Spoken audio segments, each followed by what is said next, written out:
રહ્યા છો ગુજરાતની એક એવી ચેનલ કે જે તમારા શહેરના પળે પળના સમાચારો તમારા સુધી પહોંચાડે છે। સ્વાગત છે આપનું A1 અભિક્રાઇમ ન્યૂઝમાં। હું છું એન્કર અર્પિતા પટેલ। રાજકોટ જિલ્લાના ધોરાજી જૂનાગઢ રોડ પર આજે પૂરપાટ ઝડપે આવતા વાહનો વચ્ચે એક ગંભીર માર્ગ અકસ્માત સર્જાયો હતો। એક ફોર વ્હીલર કારના મહિલા ચાલકે કાર પરથી કાબુ ગુમાવતા આગળ જતા બાઇક સવાર બે વ્યક્તિઓને જોરદાર અડફેટે લીધા હતા। કાર અને બાઇક વચ્ચેની ટક્કર એટલી ભયંકર હતી કે બાઇકના ફૂટછા ઉડી ગયા હતા અને બાઇક સવારો રસ્તા પર ફંગોળાયા હતા।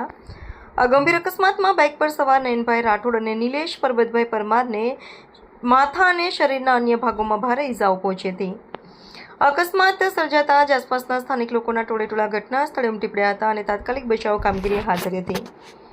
સ્થાનિકો દ્વારા 108 એમ્બ્યુલન્સ મારફતે બંને લોહી લુહાણા ઇજાગ્રસ્તોને તાત્કાલિક સારવાર અર્થે ધોરાજીની સરકારી સિવિલ હોસ્પિટલ ખાતે ખસેડવામાં આવ્યા હતા। બંને યુવાનોની હાલત અત્યંત નાજુક અને ગંભીર જણાતા ધોરાજી સિવિલ હોસ્પિટલમાં પ્રાથમિક સારવાર આપ્યા બાદ વધુ સઘન સારવાર અર્થે જૂનાગઢ ખાતે રિફર કરવામાં આવ્યા હતા।